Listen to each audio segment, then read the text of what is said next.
Thank you so much for joining us. Just time for a quick recap of the week, and we begin with racists. They're the reason that 911 now has to answer calls with, is this a real emergency or is there just a black person nearby? Now, as we tape this show right now tonight, the Unite the Right 2 rally is winding down. A massive dozens of white nationalists apparently gathered in DC, where they were met by hundreds of counter-protesters calling them all arseholes. And look, while that numerical discrepancy is heartening, let's not get too reassured here, because this week also brought a visceral reminder of the problems that we're facing. 1 year after Charlottesville, look at these numbers. 49%, half of Americans believe their president is a racist. Just every time I look at those numbers, it just stuns me. Yeah, because it is stunning. Because it is both shocking that it's 49%, and it is equally shocking that it's only 49%. Because it's not like he's been hiding it. It has been his brand for decades now. It's like only 49% of people thinking that Kermit is a frog. It's in his name. Whether you like or hate that about him, you have to admit he's a fucking frog.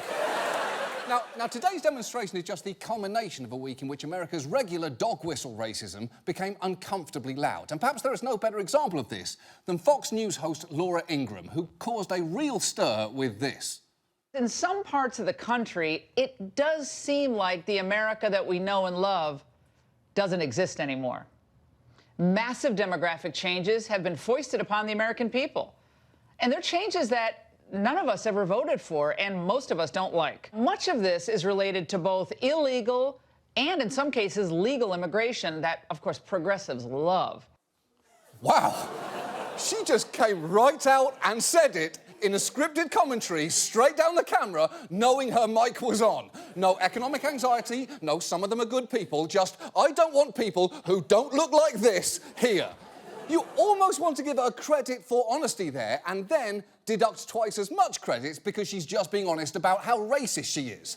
And while Ingram later tried to say that her remarks had nothing to do with race, it is worth noting that no less an authority than David Duke, former Grand Wizard of the Klan, called it one of the most important truthful monologues in the history of the mainstream media.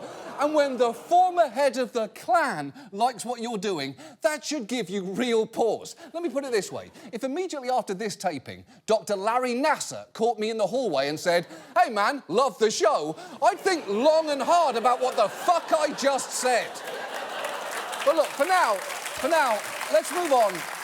Let's move on to Saudi Arabia, the country that contains Mecca, which is like the Muslim Mecca. That country's crown prince, Mohammed bin Salman, has been on a bit of a PR blitz lately, trying to sell himself as a moderate reformer and doing everything from allowing women to drive, to sitting down for a softball interview with 60 Minutes, to hosting a WWE event in Jeddah. But recently, it's been harder for them to hold on to their new friendly image, not just because of their ongoing role in airstrikes in Yemen, but also because of a spat they got into this week with the last country you'd expect. Saudi Arabia has suspended diplomatic ties with Canada, halting new trade and investment dealings. The Saudis are responding to Canada's call for the kingdom to release a jailed women's rights activist. Yeah, it's true. Saudi Arabia is fighting with Canada. And that is not a conflict that you'd naturally expect. It's like hearing Katy Perry is in a celebrity feud with Wallace Shawn. I didn't even know that they knew each other, but OK. I guess if this is happening, I'm Team Wallace. Hashtag Shawn Squad, hashtag Wallflowers. Now, in response, Saudi Arabia has, among other things, expelled the Canadian ambassador and cut trade ties, and has indicated that that will continue until Canada apologises, which seemed pretty likely. It is Canada, but when he was asked about it, their Prime Minister Justin Trudeau, Ottawa 10 and New York 7, instead of saying sorry, he unexpectedly said this. As the Minister has said, and as we will repeat, Canada will always speak strongly and clearly in private and in public on questions of human rights. Wow. Shots fired. Now, I know that sounded pretty mild, but remember, he is Canadian, so that calculated non-apology is Canada's equivalent of dousing a car with Saudi oil and setting it on fire like Angela Bassett in Waiting to Exhale.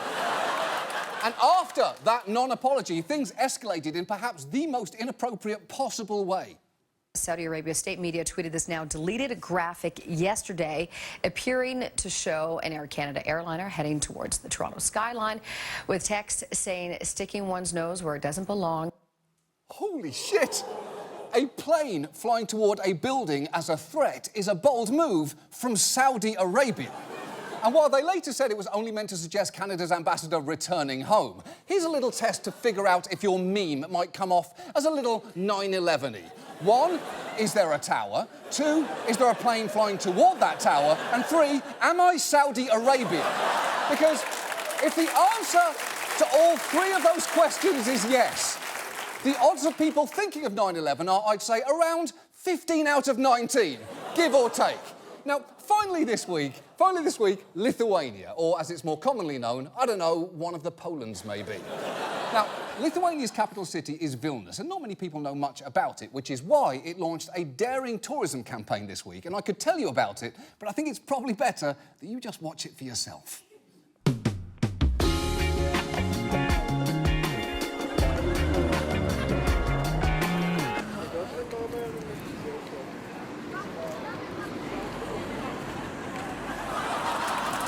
That's real.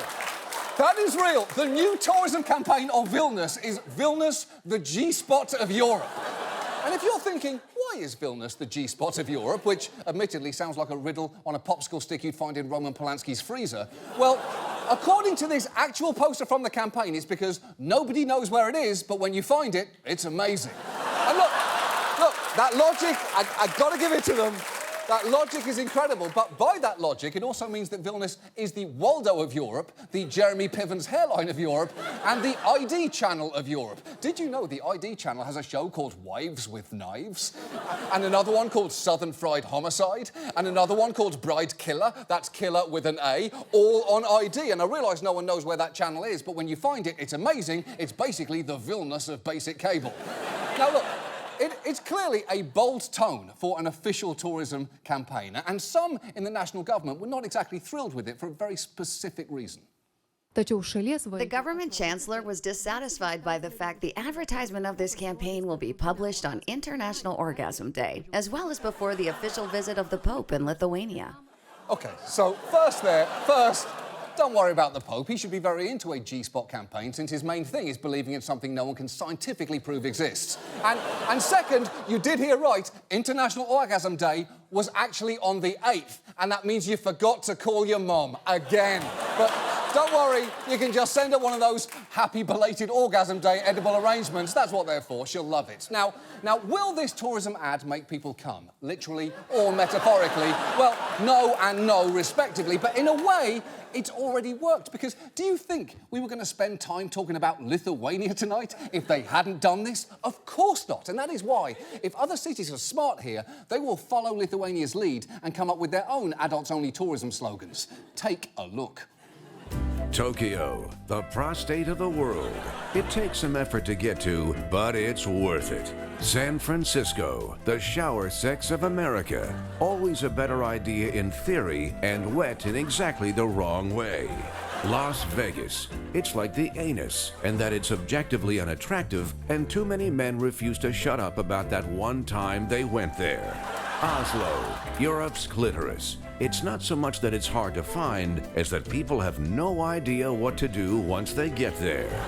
Boston, the semen of America. It's white, gross, and weird. The North Pole, Earth's cervix. Once you hit it, you've probably gone too far. Venice, it's like an old man's testicles. Historic and sinking at an alarming rate.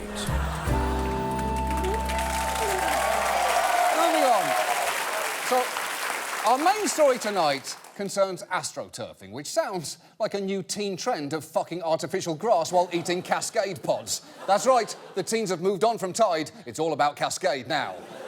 Astroturfing is the practice of corporations or political groups disguising themselves as spontaneous, authentic popular movements. It's basically fake grassroots. That's why they call it astroturfing. It's a very funny, very clever name.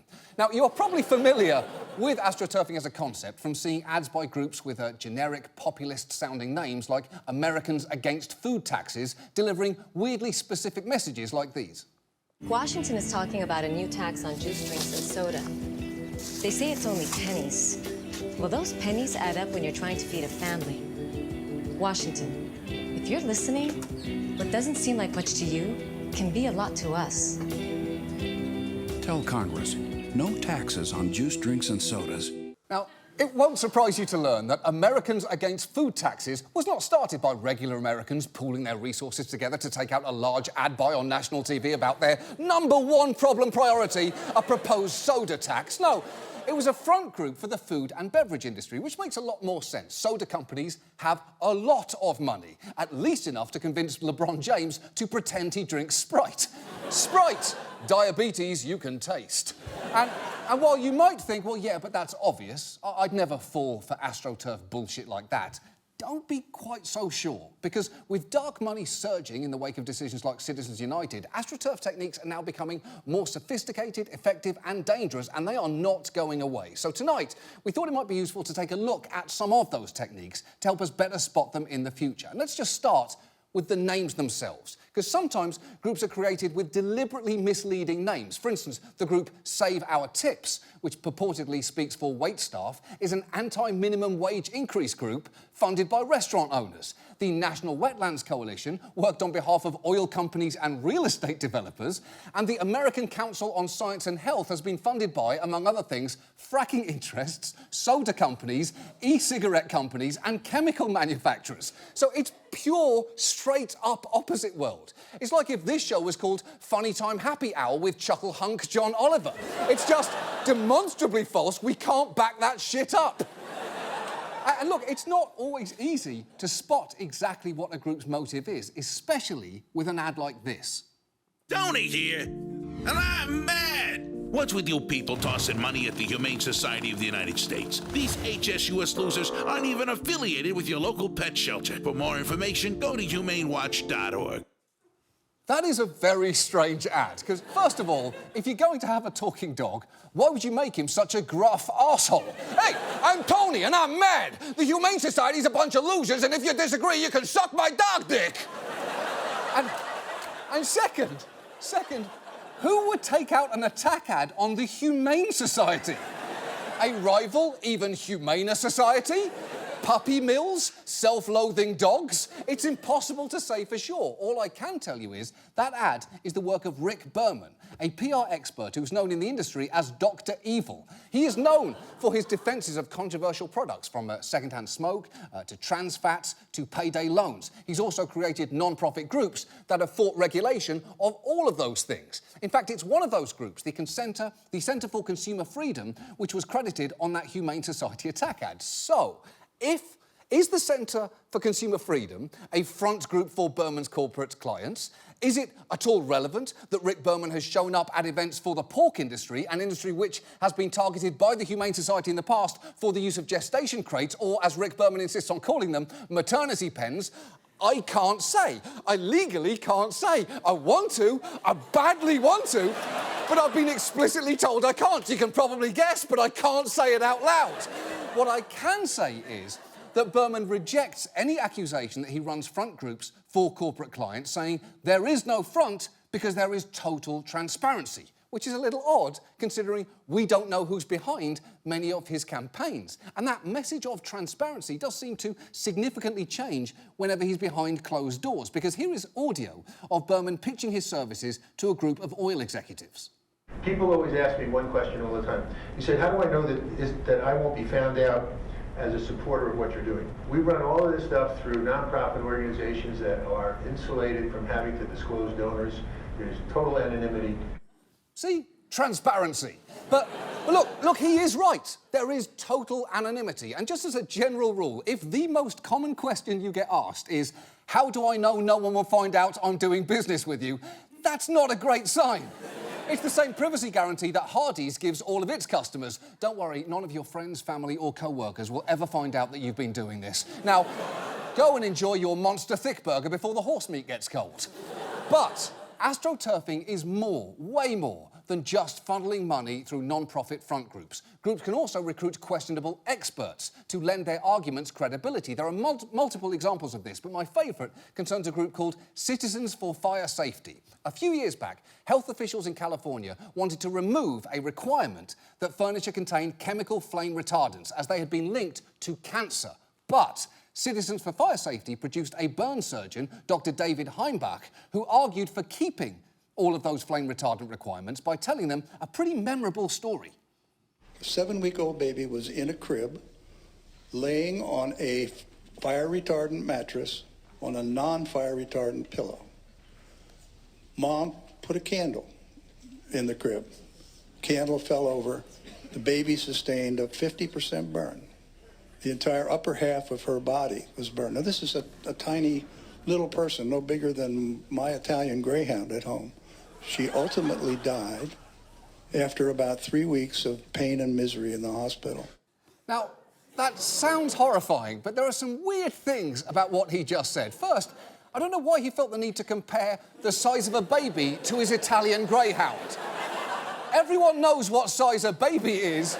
Nobody's never seen a baby. So, wait, it's like a person but smaller? Tell me more. Does it use stilts? How does it board a bus? What I'm picturing is something about the size of 5 hamsters taped together, or a very small lawnmower. Am I around the right ballpark here? But second, if part of you there was wondering, hold on, who puts a candle in their baby's crib? You're not alone. Journalists with the Chicago Tribune wondered the exact same thing, and they soon discovered that 2 years earlier, Heimbach had testified before a different California panel, telling a weirdly similar story. I will tell you about a child I took care of in April. Mom had a candle sitting beside the bed, left the room for 7 minutes. For reasons we don't know, the candle turned over. The child sustained an 80% burn. OK, so now this is starting to sound a little suspicious. How many people are putting lit candles in and around their babies' cribs? Oh, I just put little Ethan to bed. I put plenty of lit candles in his crib as a nightlight, and I balanced several sharp knives and open cans of paint thinner right on the crib wall so he has something to look at. But look, Heimbach wasn't done, because just a year later, he was testifying before the state legislature in Alaska, and guess what? A 6-week-old baby that I took care of earlier this year. Mother went away. There was a candle on a bureau. Somehow the dog knocked the candle onto the crib, and the little girl sustained a 75% very devastating burn. Wait, so now there's a dog involved all of a sudden? What kind of dog would do such a thing? Wait a second, I know exactly what kind of dog. A gruff, needlessly Italian dog like Tony. Bad dog. Bad dog. Now, as if sensing that lawmakers there were questioning his motives, the very next sentence that Heimbach said, completely unprompted, was this. I am not in the pocket of anybody that makes a specific flame retardant.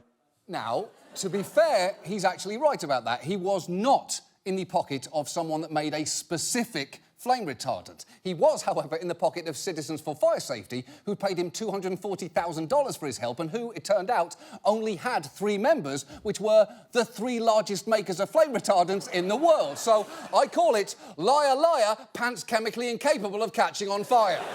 Oh, and one more thing. When a reporter called the medical examiner's office, they had no record of any burn victim matching Heimbach's description whatsoever, so one of them did the next logical thing.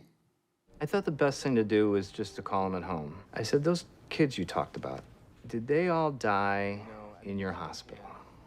And he said, it wasn't factual. It was anecdotal. And I said, but that's not what you testified. And he said, well, I wasn't under oath.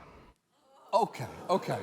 Well, first of all, you're generally expected to tell the truth even when you're not under oath. And second of all, anecdotes aren't the same as lies. I saw Kerry Russell walking out of a bakery. That's an anecdote. It's not a good anecdote, but it is an anecdote. I saw Kerry Russell riding a dragon out of a bakery. That is a lie, although admittedly would be a way better story. And look, the real problem there is Heimbach's lies worked. That flame retardant bill in California initially failed, thanks in part to his testimony. And the final and perhaps most controversial tool in astroturfing relates to something that our current president actually loves to complain about. I'll tell you what, You take a look outside. These are paid protesters, folks. The protesters are paid a lot of money by the DNC. It turned out that the protesters we used to have were bought for $1,500 apiece. We have a protester. By the way, were you paid $1,500 to be a thug? Now, I can't work it quite out there. Is Trump angry there, or is he excited that he's just stumbled onto a job opportunity that Don Jr. and Eric would actually be qualified for? But while Trump's specific accusations were nonsense, paid demonstrators do exist, which Trump should frankly know himself, because his campaign reportedly had actors who were paid $50 to cheer for him at his campaign announcements. But paid demonstrators are one of the most infuriating tools of astroturfing. Just look at what happened last year in New Orleans. A company called Entergy needed city council approval for a controversial power plant, which it got not long after a public meeting where, by sheer chance, a bunch of huge power plant fans in orange shirts turned up. Now, it later emerged that a PR firm working for Entergy hired a company called Crowds on Demand, which recruited actors to support the plants. They did this with a Facebook ad, which offered, and I quote, $60 to $200 dues to help with a gig for 3 hours, which in itself right there is a red flag. Dollary dues. Sounds like slang for money that you'd find in a Mark Twain novel called Even for the 1800s. There are way too many N-words in this.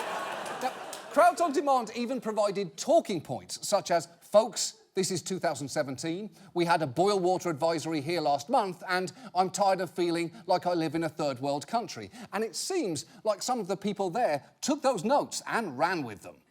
I'm tired of feeling like we're living in a third world country. This is the United States of America. It's 2017 going on 2018, and we have to worry about these frequent water-boil advisories and so on and so forth. I have to be concerned that a grandmother or a son or a pet could possibly drink or take in some brain-eating amoeba. Yeah. I'll give him credit for that last bit. The brain-eating amoeba bit was all his own. He was just riffing hard at that point. Now, that man insists that he believed everything he said and that he wasn't paid by Crowds on Demand, although you should know that another person there who does admit to being paid said he received instructions that read a few things to keep in mind. 1, tell nobody you're being paid. 2, tell nobody you're being paid. 3, media will be present, do not talk to them. 4, tell nobody you're being paid. And 5, if somebody approaches you, don't tell them you're being paid. Which are, and this is true, word for word, the vows in a traditional Scientology wedding. Now, it's beautiful. They're beautiful vows, and you should go. Now, if you are wondering who is behind Crowds on Demand, let me introduce you to their CEO, Adam Swart.